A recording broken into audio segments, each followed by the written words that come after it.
everybody, it's Allison Williams here, your host of the Crushing Chaos with Law Firm Mentor podcast. Law Firm Mentor is a business coaching service for solo and small law firm attorneys. We help you to grow your revenues, crush chaos in business, and make more money.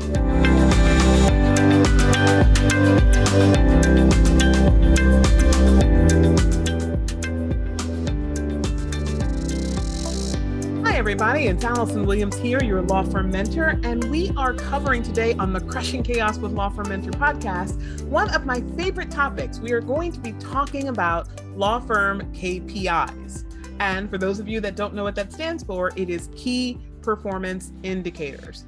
Now, this is actually going to be a series. There's going to be 3 episodes where we're going to go into the KPIs that you need to really focus in on in order to achieve and sustain optimal financial success in your law firm. And not only are we going to be talking about the KPIs, but we're going to be talking about how you can restructure your thinking around these various different metrics in order to consistently and predictably have recurring revenue in your law firm. And that is going to ease out a lot of the revenue roller coaster that a lot of people experience. That becomes really challenging for those of us who are in a state in our business where we are really concerned about the people. We love our clients. We take care of our clients. We have an affinity for our employees. We want to take care of them as well. And we oftentimes neglect a lot of the things that would make the business of law and the experience of everyone in the law firm a lot better. And that is getting to a place where you're not in a constant chase for wondering where your dollars and cents are going to come in, right? Leveling out, I should say, your anxiety around that.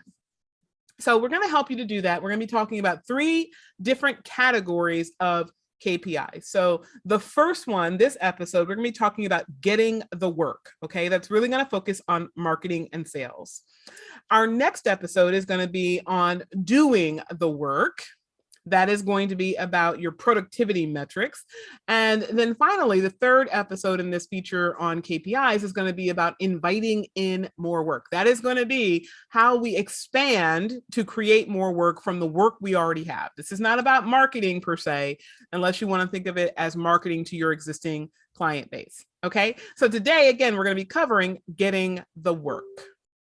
So let's dive in now to getting the work. And the key performance indicators that we really need to talk about for this episode are about marketing and sales.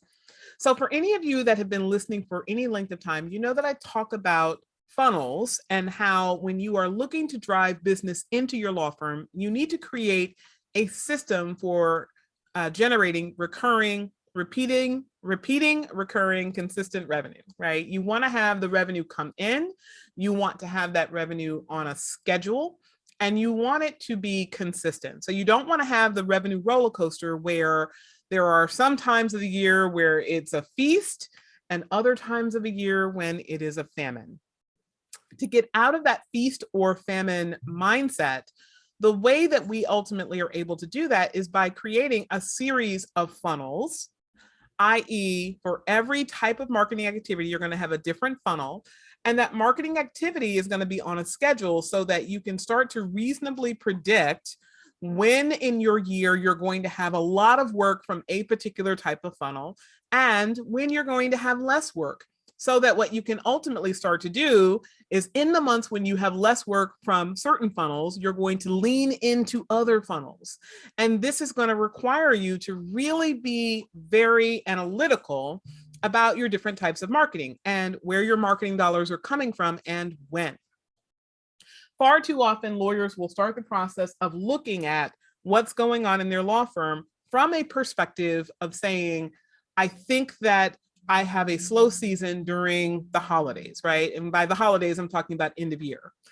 And other people will say, I think what I have down for you, what I see for you is not doable for the planned year, right? I can't achieve what I want for the planned year based on the timing, the constraints, etc. But I really want to move from looking at it at that time of year to maybe other times of year. So in other words, trying to think of the best way of saying this, that probably wasn't the most articulate. a lot of times what lawyers will do is they'll say, if we're feasting during a certain time of year, we have to save up during our feast to prepare for our famine, right? We have to think about those times when we're going to be light on work, and then we ultimately have to kind of guard ourselves or prepare ourselves for having less work. And the way I want you to think about preparing yourself for less work is to actually find a way to generate work during those times of the year when you have less work. And the way that we do that is by really getting clear on what we're producing from each funnel and when. When we get clear on what we're producing from each of our funnels, it becomes a lot easier to say during this time of the year, and I'm just going to pick a time, like let's say during Q2, we have to be really, really going gangbusters on our marketing. And maybe the marketing funnel you choose during that time period is networking, so that we can ultimately produce, right? Because we have to put some time in and then expect a delay before we get that revenue out. Time in equals revenue out with networking. We have to plan ahead. And so if Q2 is going to be the time that we're working it because we have a lot of work coming in from another funnel, then we can actually expect that dollars out will come in Q3 or Q4, right? So it's about planning, but it's about having a consistent number of marketing funnels that will ultimately lead to that work. So we're going to be talking about what key performance indicators you need to be looking at in your marketing and sales funnel, right? Top of the funnel is marketing, bottom of the funnel is sales, so that you can be very clear on when you are driving money into your law firm and through what means. So diving into the KPIs for marketing first. Marketing, again, top of the funnel. The first thing we have to ask ourselves is how many impressions that we are going to receive from each marketing activity, right? So for each marketing activity, I want you to conceptualize that you're going to have a funnel, right? You're going to have a broad array of people at the very top, and you're going to get fewer and fewer and fewer people as you move down from the top of the funnel at marketing down to the bottom of the funnel at sales, leading to the number of clients that you have. And so with the very, very top metric that we look at is impressions. That is, in essence, eyes on your marketing. And kind of the perfect quintessential example that I use when we talk about impressions is billboards, right? If a billboard is placed right outside your office building and people drive by, every human being that drives by your billboard has an opportunity to consume your marketing message. Now, if you think about it from the perspective of a billboard, you can recognize very quickly how meaningless the impression number really is, because of all those people driving by the billboard, they may or may not need the legal service that you offer. And so you don't really truly have an opportunity with all those humans. You have an opportunity with the humans that actually need your service. And that's the next number down from impressions, which is the number of leads. So for every marketing activity, it's really important that you understand the number of people who actually need your service that are going to consume your marketing message. Whether that be your funnel of networking, i.e. the number of referral sources that can refer someone that are going to receive your marketing message, or your website, perhaps the number of people that are going to go to your website who actually need your service. Or it could be your trade show, the number of people who are going to pass by your booth at a trade show who actually need your service, right? But a lead is somebody who's in the market for what you offer. Now, the next KPI that a lot of people neglect tracking, because they say, hey, a lead is a lead is a lead, are your viable leads. So your viable leads are people that not just need your service, right? They need you, but these are the people that you are inclined to serve. So I use the example of someone who is calling a criminal defense law firm and saying, hey, I'm accused of murder and I have trial. Can you help me? That person is a lead. That person needs the service that you offer. However, if they go to trial on Monday and they're calling you on Friday, they're probably not a viable lead. Because even though they need your service, you are not inclined to give them service based on the compressed time period. Or also another way of looking at leads versus viable leads could be jurisdiction, right? If you only serve people in the state of California and someone from the state of Arizona calls your law firm and says, hey, I saw your website. It looks phenomenal. You are exactly who I'm looking for. Can you help me? As much as you want to help that person, and as much as that person may need the exact service that you offer, they're not viable because you can't represent them. You don't have the authority to represent them in their jurisdiction. So we have to think about, again, impressions, eyes on marketing, leads, people who need the service, and viable leads, people to whom we're willing to offer our service. And those are the most critical metrics that we look at when we're evaluating how much volume of opportunity we are generating through each funnel, right? Volume of opportunity is what I want you to think about here. Now, the volume is one thing. Obviously, we want to get as much volume as possible from each of our marketing funnels, but the next most critical piece of the volume that we have to evaluate is the cost to generate that volume, right? So the next most critical metric, the next KPI that you really have to understand when you are talking marketing funnels is your cost per lead. And even though most marketing providers, whether you're talking about digital marketing or print medium or radio advertisement or any other form of media, typically when someone sells you media, they're going to at some point talk about cost per lead. But what they're really talking about is cost per viable lead, right? Because you don't want to have a glut of people who theoretically are in the market for your service, but you can't serve them for whatever reason. So a good example might be if you're in a very long state, like if you're in the state of Florida and you're located in Tallahassee, in the capital, and you are getting people to call your law firm from Miami. In theory, you could represent someone in Miami. That's a hell of a drive to get to court, but in theory, you could actually represent them. But most likely, you're not inclined to, right? You're probably not going to get in the car and go on a 12-hour drive to get down to your client or have your client get up to you. Now, with the shifting in the marketplace that we've had around being able to deliver services virtually, more and more, we are seeing that people in one state are servicing clients all over the state because now you can meet with your client by Zoom.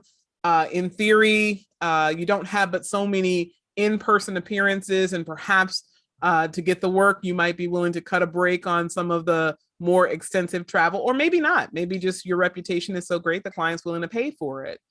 But either way, most people might have a geographic limit on where they're willing to serve. So you have to think about that. Now, the cost per lead or cost per viable lead is something that you have to consider because when you are creating a well-orchestrated marketing plan, you don't want to have all of your ducks in one basket. Ducks in a basket. Oh God, it's been a long day. You don't want to have all your ducks in a barrel, right? You don't want to have all of your eggs in one basket. There we go. There is the cliche that I just couldn't get my mind wrapped around, right? You don't want to put all your opportunity in one place. You want to have multiple marketing funnels. And even if you have one funnel that is overwhelmingly outperforming the others, you do want to create diversification in your marketing. So you want to have a multitude of funnels and you want to optimize the others as best you can. You don't want to just say, hey, funnel number 3 is the one that's knocking it out of the park. So I'll put all my time, all my money there, because as we know, things change. Things change very rapidly. And the less diversification you have, the more risk you have that one funnel will stop performing and then your business is at great risk. So when you think about the cost per viable lead, I want you to think about how much it's going to ultimately take you to acquire a client. Now, the cost per lead is not the same as the cost of client acquisition. Okay, that's another very important KPI. Your cost per lead is how much it takes you to generate the opportunity to sell to that one person, not the impression, but the actual person who needs your service, right? So it might take you, I'm going to use digital marketing because it's probably the easiest to translate this concept into something concrete that most people can understand. If I am paying a marketing company to generate a lead and someone is going to click on an ad that is placed on the internet and ultimately be redirected to a landing page or my website, that cost per click, the cost for me to get the person to click on the ad, is a metric. And then the cost for generating the lead would be all of the costs associated with that actual lead coming into the business. So it could be that out of a certain number of clicks, a certain percentage of those people will be leads. And then of those leads, a certain percentage will take some action, right? So if ultimately 100 people click on my ad to get me 30 people that are going to call my law firm, and thus 30 leads, right? There's a 30% connection rate. I want to say there's a 70% attrition rate is really what I'm thinking. But whether you think about it as I got 30% or I lost 70%, you're only getting a certain percentage out of the total spend that you dedicate to acquiring those leads, right? So if you decided to spend $5,000 in a given month to acquire those 30 leads, then you can do the math on that, right? You can say my lead cost is 5,000 divided by 30, right? For every person that called, it took me a total of $5,000 to get to that magic number of 30. The cost for client acquisition, however, would include the cost to actually get the person to sign up. So you're going to have a lot of costs beyond your cost per lead to ultimately get your client to hire you. So you have first the cost of the marketing, that $5,000 that you put out to get those 30 leads. But then you have to consider and continue doing the math to say 30 people called the law firm. Let's say 20 of those people scheduled an appointment, and let's say 10 of those people became clients. Now, those percentages are based on your conversion rates and your scheduling rates and all of those other sorts of things that we're going to talk about next when we go further down the funnel. But ultimately, when you get to the end, you had to spend a certain amount of money. You spent $5,000 to get 10 clients. So you can see there that ultimately that cost per client acquisition is going to be higher than your cost per lead, right? So you're going to spend a certain amount to get a certain number of people to the law firm, and then you're going to spend even more per person who actually converts to a client, because you're not going to convert every single lead into a paying client. Okay, I hope that conceptually makes sense. It's a little challenging to convert that into common sense or usable data on audio versus video. By the way, part of the reason why I'm going through this now is that we are going to, at some point in time, convert this into a webinar. We are going to deliver this content with a visual, so you have the graphic in front of you. And for those of you that didn't already attend our 7 strategies to rapid growth in 2022 and beyond in your law firm, we are going to be delivering that webinar as a live encore again in the next few weeks. So stay tuned.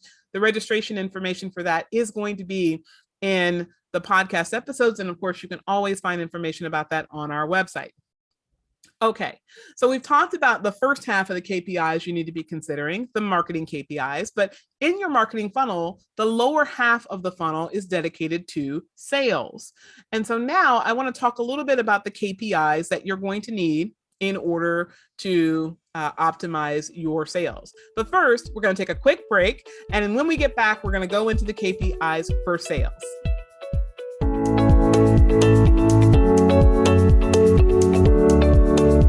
Sales. They're critical to your business, but many lawyers I know hate sales. Does this sound familiar? You book consults, give free legal advice, but then your potential client fails to close. This happens because you haven't learned how to effectively sell legal services. Once you've learned the law firm mentor approach to legal sales, your potential is endless. Hi, I'm Jessica Arndt. And I'm Ali Sutak, and we are the co-owners of Arndt and Sutak, located in East Brunswick, New Jersey. We needed to learn how to run a business, how to grow a business, how to become business owners as opposed to just lawyers. It's very difficult to be both, but I'm glad that I have this program because it's showing me how to do that. If you're ready to transform into a sales powerhouse, I invite you to sign up for our online course, Legal Sales for Lawyers and Non-Lawyers. Text SALES to 908-292-3524. Once again, that's 908-292-3524 to get pricing information and to start leveraging the power of psychology to connect with and attract new clients.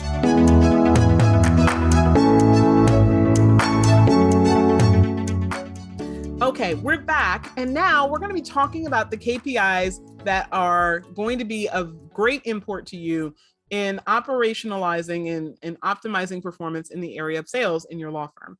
So the first number that's really important, the first metric to be tracking is the calls that you receive to your intake department. Okay.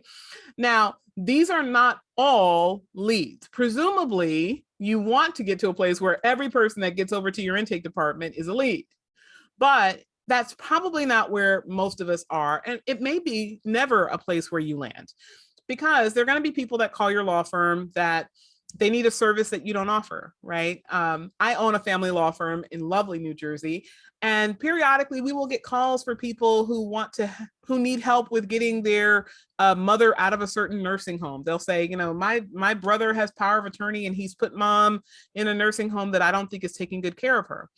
Well, I ask them, or I have my team ask, well, why exactly did you call us for this? And they'll say, well, you're a family law firm and mom is my family, right? So technically that's true.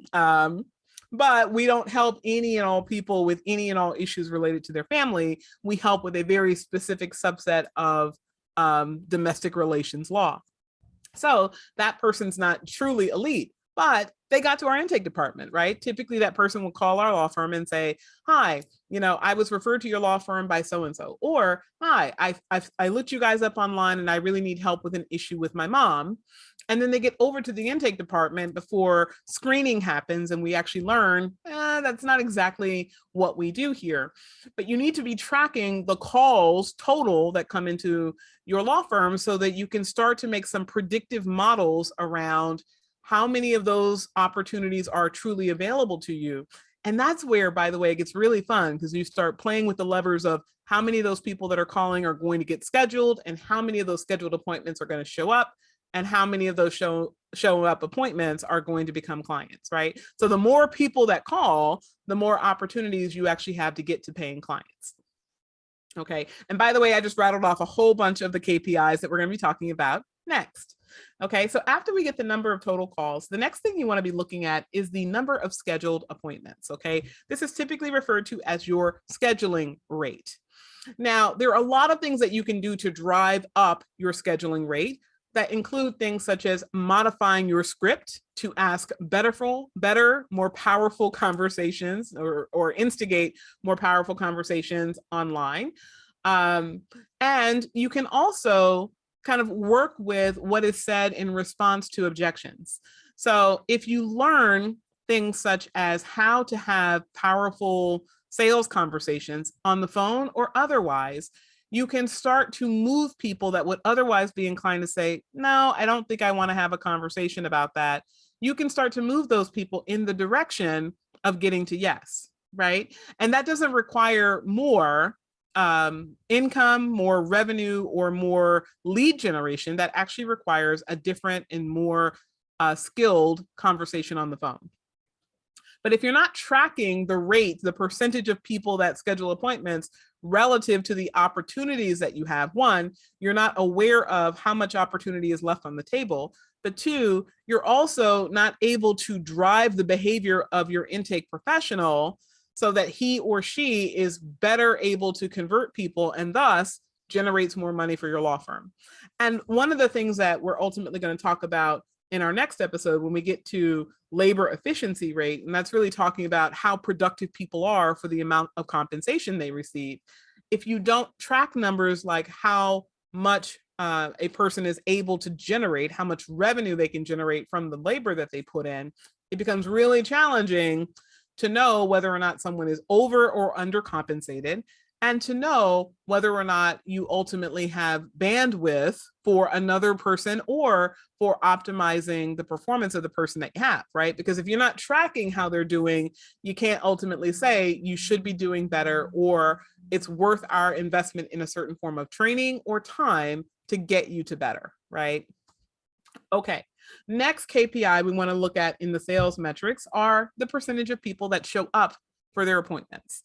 Now, this is kind of simple, right? When you start looking at appointments, a lot of people would think, hey, if somebody scheduled an appointment, they obviously needed help. Why would they not show up?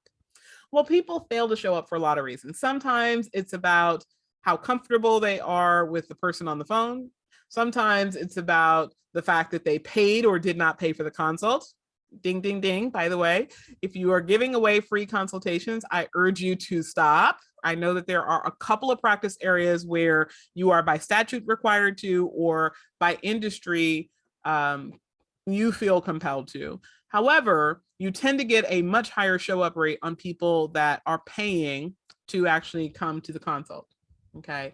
But if you are experiencing a problem and you're still inclined to not charge people for your consults, at the very least, charge them a fee to show up and tell them they'll get it back when they come, because that can ultimately increase the number of people that are inclined to show up, if for no other reason than they want to make sure that they get their money back. Now, the next KPI that we're looking at that's really important for sales is the number of new client matters. Okay, pretty simple there. We want to know how many clients we're bringing in. And from those clients that are coming in, we want to know what was our opportunity, right? So if 10 people are scheduled in the course of a month and we get 5 clients out of that, we have what's referred to as a 50% conversion rate, right? Your conversion rate is the rate at which you convert prospects into paying clients. And if you get your prospects into paying clients at a certain rate and you simply change the conversation that you are having with them, and you're able to get more people, so instead of 5 people out of 10, you get 6 people out of 10. Well, that tends to add up over time, right? Because one client could be $5,000, could be $10,000, could be $20,000, depending on the service that you have. And when you start looking at how you are ultimately able to improve and expand what is available to you in terms of revenue through your clients, it becomes really important that the people who are boots on the ground having those sales conversations are always driven to improve the quality of those conversations so that more people become clients. All right, now once we have tracked the number of new client matters, we have to understand the money associated with those new clients. So the next 2 KPIs we're going to be talking about go hand in hand, right? So we want to know the average retainer upfront, and we also want to know the average case value. And those may or may not be the same depending on how you structure your practice. So if you're a lawyer that takes a retainer and bills hourly, you may only charge a portion of the expected fees for the case at the time you sign someone up, right? So you never know with certain types of cases if they're going to settle very quickly and, become a $5,000 case, or they're going to balloon out of control and become a $50,000 to $100,000 case. So if you're billing hourly, you would charge them a fee of what most people would calculate as some percentage of hours or some phase of case to get them started. But you don't expect that that's going to be the entirety of what you charge them. For other case value, the next most important metric is the average case value. That means for the entirety of a matter, every time I bring in someone, I expect that they're going to pay me a total of X dollars over some period of time.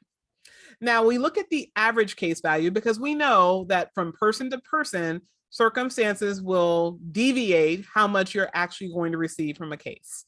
So there could be a situation where you're working on a case and then ultimately a client decides midstream not to go forward. Or you could be in the midst of a case and recognize that a client has decided that they want to hire another lawyer. Or it could be that the matter resolves itself much faster than you've ever expected based on some latent fact that either you were not aware of or the client didn't share with you or what have you. Sometimes your average case value is going to be reduced by things like your collection rate. Maybe a client runs out of money, does not have the wherewithal or the intention to satisfy the balance that's owed at the end of a case, and you haven't gotten 100% of your fee. Could be 80%, could be 90%. And then there's always those people that will still owe you money and then go out and file for bankruptcy. So obviously there are lots of different ways that we can mitigate the risk of non-payment, but if nothing else, you need to know what the average is right now that you are collecting on your files. And you need to know that for each type of case. So in other words, if you handle probate and landlord-tenant cases and divorce and criminal defense in one law firm, you don't want to add up all of the revenue over the number of cases that you have and then divide that by the total number of cases that you handled over a defined period and say, my average case value is X, because you could have great variability between your criminal defense practice and your landlord-tenant practice. You also, even if you are just a specialist in one area, if you are just a family law attorney, or you are just a personal injury attorney, or you are just a civil litigator. You don't want to take the sum total of all your cases there either, because there could be great variability in the types of cases that you're bringing in, right? If you're a personal injury attorney, your slip and fall case could be very different than your dog bite case, could be very different than your medical malpractice case. So you want to start looking at the average case value on each of your types of cases, because when you are looking at your marketing funnel, okay, we just went through your entirety of your marketing and sales funnel from impressions all the way down to new clients, right? From top to bottom. When you are looking at the economics of every given funnel, what you want to be very cognizant of is not just the return on your marketing dollars, right?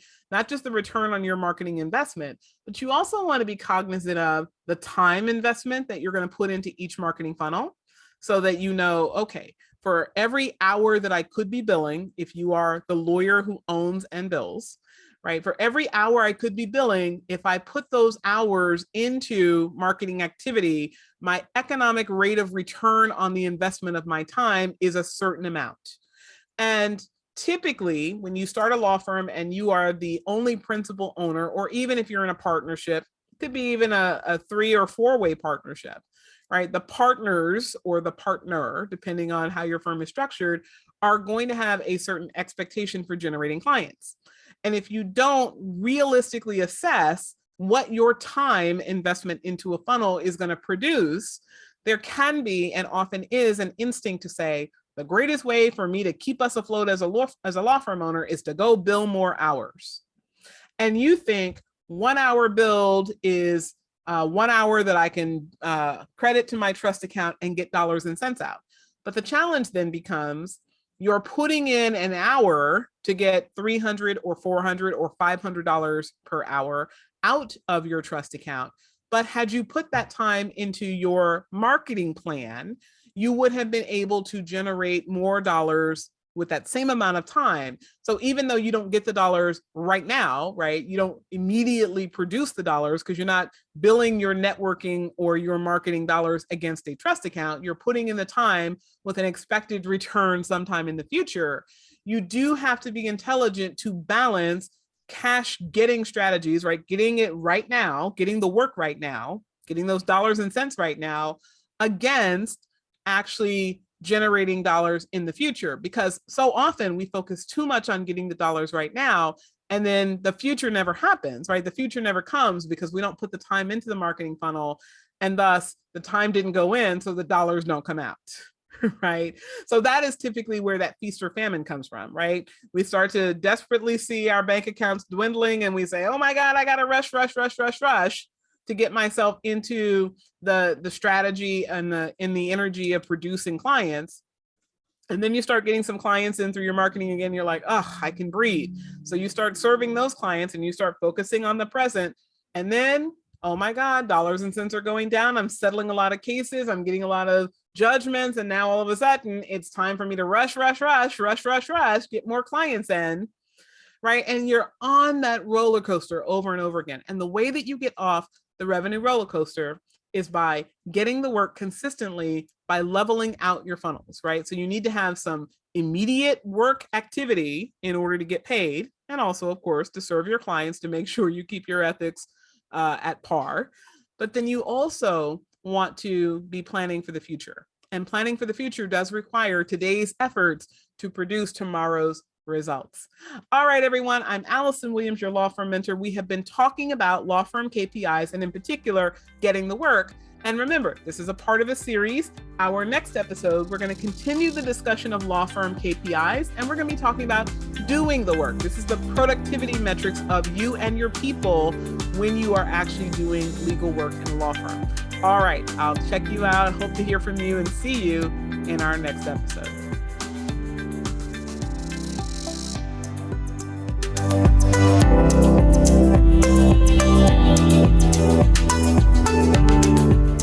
Thank you for tuning in to the Crushing Chaos with Law Firm Mentor podcast. To learn more about today's show and take advantage of the resources mentioned, check out our show notes. And if you enjoyed today's episode, take a moment to follow the podcast wherever you get your podcasts and leave us a rating and review. This helps us to reach even more law firm owners from around the country who want to crush chaos in business and make more money.